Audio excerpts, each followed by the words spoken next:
네, 안녕하세요. 황성준입니다. 지금부터 이제 매달 2차례에 걸쳐서 주로 이제 영어책이 될 가능성이 높은데요. 어떤 그 당시에 화제가 되는 그런 책들을 소개하는 자리를 갖겠습니다. 사실 이제 한국 사회가 굉장히 이제 많은 외국으로부터 서적이 들어오고 있습니다만은 아주 전문가 아니면은 번역되지 않은 책들이 많거든요. 근데 굉장히 의미가 있는데도 불구하고 번역되지 않은 책들, 주로 이런 책들을 소개하는 쪽으로 해보겠습니다. 먼저 이제 오늘 소개할 책은요. 요즘에 이제 트럼프 대통령이 미국이 되면서 정신이 없으시죠? 진짜 맨날 뉴스를 보면 깜짝깜짝 놀래게 하고 있습니다. 지금 불과 이제 지난달 20일에 대통령 취임식을 가졌는데 지금 이제 보름도 안 됐죠. 그런데 바로 당일날 그대로 오바마 케어로 완화하고, 그러니까 이제 우리나라 치면은 건강보험 이제 제도를 좀 완화시킨 거죠. 그러더니 22일날 이제 나프타를 재협상하겠다. 그래서 23일날 TPP를 탈퇴하겠다. 그러더니 24일에는 키스톤 X 다코다 송유관 건설을 재협상하겠다. 그래서 26일에는 멕시코와의 국경장벽을 쌓는다고 하더니 드디어 이제 27일에는 7개 이슬람 국가에 대해서 반이민 행정명령까지 내렸습니다. 자, 이런 걸 보면서 참 불확실성의 시절이 왔다. 이해할 수 없다. 어디로 갈지 모른다. 혼돈스럽다. 이런 얘기를 합니다. 그런데요, 새로운 시도를 하는 점에서 그 결과가 어떻게 날지는 지금 모른다는 점. 그런 점에서는 불확실성인 게 틀림없습니다만은 사실 트럼프 지금 행정부 혹은 트럼프 대통령이 하는 거 보면은 굉장히 사전에 자신이 준비했던 것 갖다가 일관되게 내놓고 있습니다. 지금까지 한 게 내용을 모르는 사람들은 굉장히 쇼킹합니다만은 사실 트럼프가 밝힌 100일 계획이라는 게 있습니다. 100일 동안 나이가 이걸 하겠다. 지금 그걸 갖다가 그대로 하고 있습니다. 근데 왜 놀랬냐, 전문가들도. 사실 이제 100일 계획 같은 거를 내놓으면은 어떤 생각들을 하냐면은, 그건 선거 공약이고, 막상 대통령이 취임하고 이제 내각이 꾸려지면 재검토하는 시간을 갖는 게 보통 아니냐. 트럼프도 그렇게 할 줄 알았는데, 지금 사실 장관 임준도 국회에서 안 끝냈거든요. 그런데도 불구하고 지금 그냥 밀어붙이고 있습니다. 그럼 트럼프의 이러한 노선은 어떤 걸까? 여기에 대해서 이제 굉장히 비판하는 사람들도 있고, 뭐 이해할 수 있는 사람도 있습니다. 근데 이런 논란이 앞서서 솔직히 그 실체가 뭔가를 알아보는 책을 한번 소개하려고 합니다. 지금 소개하려고 하는 책은요, 크라우칭 타이거라고 하는 건데, 이걸 갖다가 이제 직역을 하자면 웅크린 호랑이 정도로 번역을 합니다. 그렇지만 정확한 번역은요, 저는 호라고 생각을 합니다. 누운 호랑이라는 뜻인데, 왜 그러냐면 이 제목을 정한 것이요, 여러분 와호 장룡이라고 하는 그 주윤발 주연의 그 영화 기억하시나요? 거기 영어가 뭐냐면 크라우칭 타이거 히든 드래곤입니다. 여기서 이제 크라우칭 타이거라는 거를 저자가 따왔기 때문에 한국말로 번역을 하려면, 이게 이제 중국말을 영어로 옮긴 거기 때문에 다시 옮기자면 중국말이 와호가 정확한 번역이라고 생각합니다. 이 책의 저자인 피터 나바로우라고 하는 사람은요, 바로 이제 요번 12월에 미국에서 처음으로 국가무역위원회라고 하는 NTC라는 거를 만듭니다. 그리고 거기 위원장이 되는데, 이 위원회가 바로 미국의 국가무역을 갖다가 주도하는 그러한 역할을 하는 기관으로 만든 겁니다. 여기 이제 저자가 썼는데요. 이 사람은 하버드 대학을 나온 경제학자입니다. 그리고 굉장히 많은 경제학 저서를 쓴 사람입니다. 그런데 갑자기 이 책을 보면은 경제학이 아니라 지정학, 국제정치학적인 책입니다. 물론 국제정치학적인 책을 처음 쓴 건 아닙니다. 그 앞서도 Death by China 라든지 그다음에 더 Coming China Wars라고 하는 책을 썼습니다. 이와 같이 제목만 들어도 무시무시하게 중국과의 대결을 강조하는 책을 쓰고 있습니다. 그러면 이러한 이 책 내용은 뭐고, 이 책이 갖는 트럼프 정책과의 그 함의는 뭘까? 이거를 한번 살펴보도록 하겠습니다. 첫 번째 이제 여러분과 얘기할 거는요, 투키 대 데스의 함정이라는 말입니다. 뭐 국제정치학을 공부하신 분들은 아실지 모르지만, 뭐 국제정치학을 공부하신 분들이야 뭐 사실 대한민국 인구의 1%도 안 되는 분들이고요. 아마 그렇지 않은 분들은 굉장히 낯설은 용어일 수가 있는데요. 투키데데스라고 하는 사람은 저 옛날에 고대 그리스에서 펠레폰네소스 전쟁을 겪은 사람입니다. 이 사람이 나중에 이제 장군으로서는 굉장히 좀 심하게 별 볼일이 없었는데, 이분이 유명해진 거는 펠레폰네소스 전쟁이라고 하는 책을 써도 유명해집니다. 이 책의 내용에 따르면 왜 이 전쟁이 일어났냐, 기존에는 전쟁이 일어나는 이유가 뭐 신의 뭐 저주라든지 뭐 이런 식으로 해석을 했는데, 바로 아테네의 힘이 강화되고 이 아테네의 힘이 강화되는 것을 스파르타가 두려워했기 때문에 전쟁이 일어났다 라는 해설을 합니다. 이것이 이제 국제정책의 하나의 기본 원리가 되는데, 즉 다시 말해서 기존의 헤게모니를 갖고 있는데 새로운 신흥 강자가 떠오르게 되면 이들 간의 세력이 무너지게 되면서 이때 전쟁이 일어나든지, 전쟁까지는 안 가더라도 갈등이 일어난다는 그런 주제입니다. 이게 이제 소위 말하는 투키디데스의 함정이라는 건데요. 바로 1차 세계대전도 왜 일어났냐? 기존에 영국, 프랑스가 패권을 쥐고 있는 세상에서 갑자기 독일이 크니까 전쟁이 일어난 거고, 2차 세계대전은 이거의 일종의 리바이벌로 이제 해석하는 것이 있습니다. 그러면 바로 이 투키디데스의 함정에 따르면은 그대로 지금 미국과 중국이 문제가 됩니다. 지금 세상은 옳고 그름을 떠나서 미국의 헤게모니가 지배하는 세상입니다. 근데 여기에 대항을 해서 지금 중국이 무서운 속도로 지금 성장하고 있습니다. 그러면 이 둘이 충돌을 한다. 이 충돌을 하면 중국과 미국은 어떻게 평화를 유지할 것이냐? 결국 이 전쟁이라는 걸 빼고 얘기하면요, 4가지 정도가 있다라고 가정을 합니다. 국제 정책자들, 특히 이제 또 저자들도 얘기합니다. 첫 번째는 고립주의입니다. 아이솔레이셔니즘입니다. 아주 쉽게 얘기하면요, 미국이 아시아는 중국한테 맡기고 떠나버리는 겁니다. 그럼 뭐 전쟁이 안 일어나겠죠.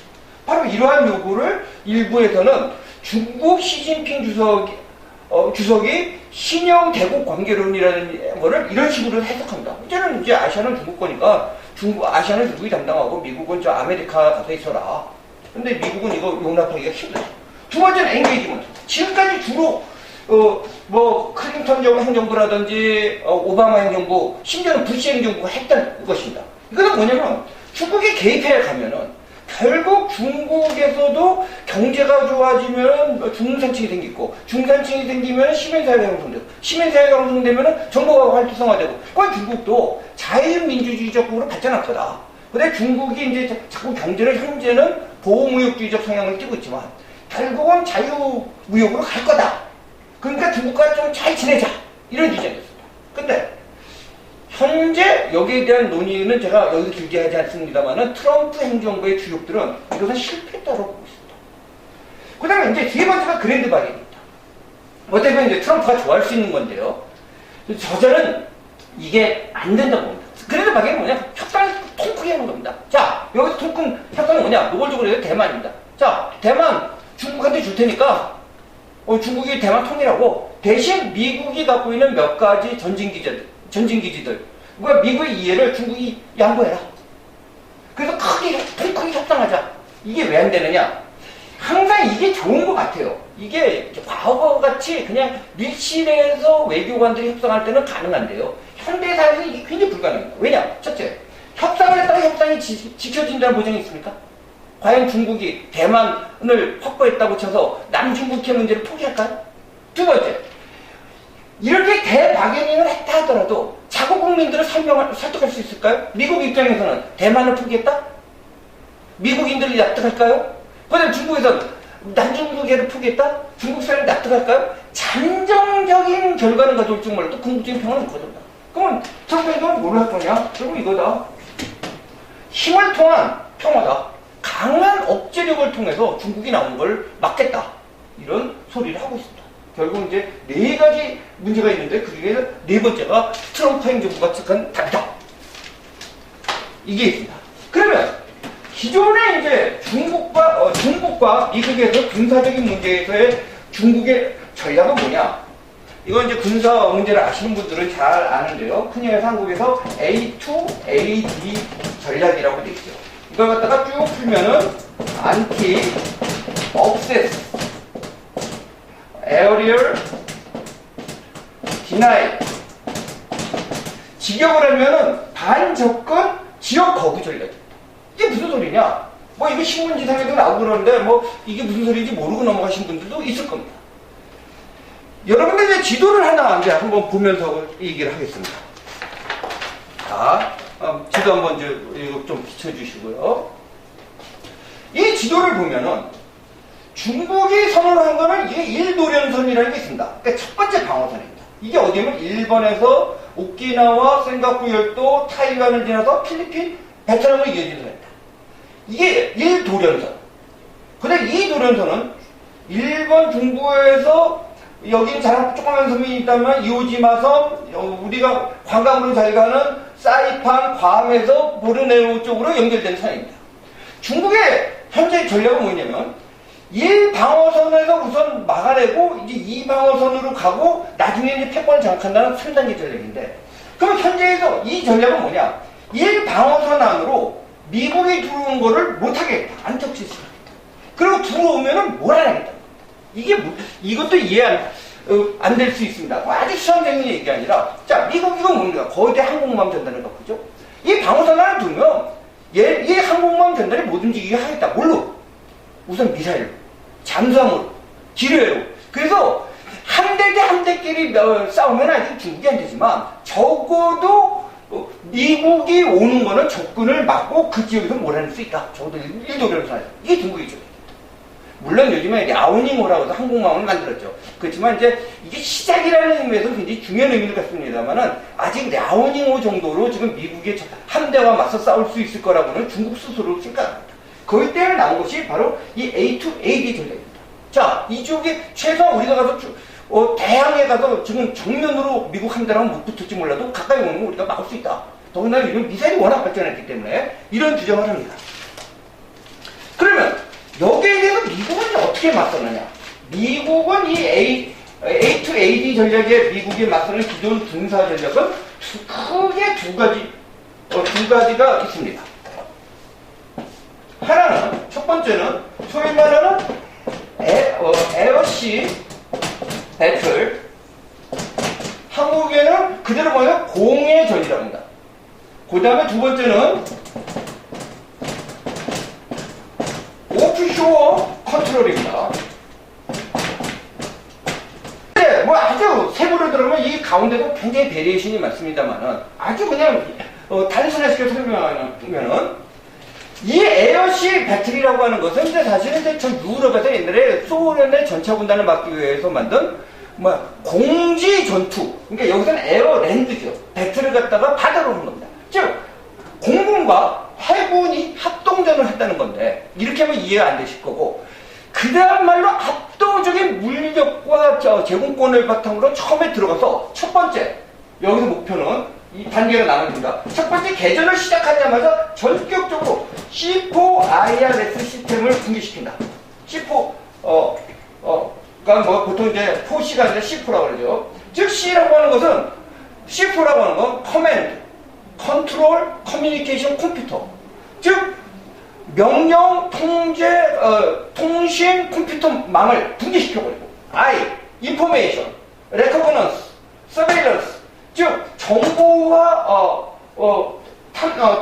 정찰과 탐지 능력을 마비시켜버린다는 거죠. 자, 여러분, 이라크 전쟁 미국이 한 걸 생각하면 됩니다. 초전에 막강한 함대와 공군력으로 해서 이거를 마비시켜버린다.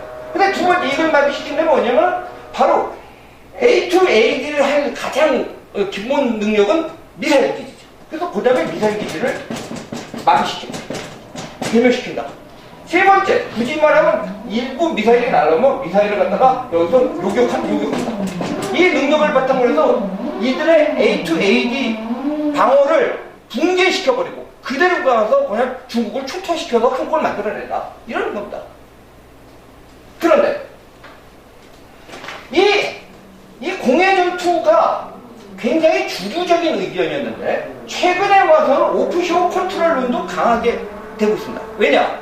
과거에는 워낙 미 함대와 제공권의 능력과 중국의 실력이 차이가 컸는데, 지금 아직 차이가 있습니다만은 중국이 많이 쫓아왔거든요.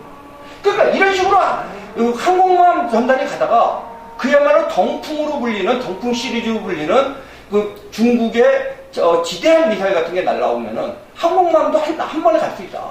그 다음에 중국도 밑에다가 지금 잠수함 능력도 있고 그렇기 때문에 그야말로 이대로 가다가 이렇게 무마 공격을 하다가 당할 수 있다. 근데 이렇게 하는 것보다, 제가 농구로 말하자면 이제 방어선을 만들때 앞에서 골밑 슛을 할 거냐, 이게 골밑 슛이고, 두 번째는 좀 물러나서 중거리 슛을 할 거냐 라는 문제입니다. 오퍼쇼는 뭐냐? 길목을 차단하는 겁니다. 아까 이제 지도도 보셨지만 주요 중국이 나오려면 해상 루트들이 있는데, 해상 루트 같은 데를 막고 있는 겁니다. 즉 다시 말해서 미국이 거꾸로 역으로 A2AD를 하는 겁니다. 자, 중국의 약점이 뭐죠? 이게 말레카 딜레마라고 하는 게 있습니다. 중국은 지금 세계 최대 석유 수입국 중에 하나입니다. 중국의 석유가 납니다만은 중국 자체 석유로는 중국이 생존할 수 없습니다. 중국은 막대한 지금 석유를 비롯한 원자재를 해외 의존, 중동에서 의존하고 있습니다. 즉, 이 바다를 막아버리면 중국은 고립될 수밖에 없습니다. 즉, 다시 말해서 바로 아직 중국이 뚫고 나올 그런 항공모함을 비롯한 전단이 없기 때문에 이런 오프쇼어를 갖다 컨트롤해서 봉쇄를 버린다. 물론 이제 이거에 또 약점이 있습니다. 이건 굉장히 장기전이 될 거고 봉쇄를 한다고 해도 중국이 쉽게 항복할 거냐라는 문제가 있고, 잠깐 이 두 가지 방법을 놓고 이 중간에 많은 베리에이션을 놓고 지금 미국이 맞서고 있습니다. 그러면 공세전투를 하던 봉쇄를 하던 그러면 미국은 어떻게 해야 될까? 첫 번째 이제 이런 만약에 미국과 중국이 전쟁이 나면 안 되겠습니다만 전쟁이 났을 때 가장 큰 문제가 뭐냐면 전진기지 문제입니다. 참 이 전진기지 문제 얘기하면요, 미국이나 중국 사람들은 추상적인데 한국은 심각한 문제가 있습니다. 즉 다시 말해서 바로 이제 조금 있다가 사드 문제도 좀 하려고 하는데요. 바로 한반도와 일본 오키나와 등지에 지금 미국의 전진기지들이 있습니다. 자, 중국이 A2A라는 어떻게 해야 될까요? 뭐부터 공격을 해야 됩니까? 전쟁이 시작되면 미국의 전진기지부터 공격을 해야 됩니다. 식탁교통안의 현실입니다. 그렇기 때문에 미국은 전진기지를 우선 하드닝해야 된다. 강화해야 된다. 기존까지 전진기지는 대부분 오픈되어 있고 미사일에 대한 방어들이 안 되어 있습니다. 그래서 거기다가 이제 지금 강한 콘크리트 벽을 쌓는 작업들을 하고 있고요. 그런데 전진기지를 어떻게 하냐면 다양화시키고 분산시켜야 된다고.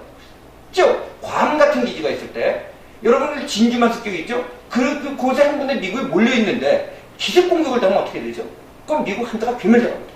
그렇기 때문에 전진기지의 병력을 분산시켜야 된다고 보고 있고, 그리고 기존의 거대 수상함과 항공모함 전단을 중심으로 한 함대가 아니라 이거를 분산시키는 것과 함께 미국도 잠수함 전력을 강화해야 된다.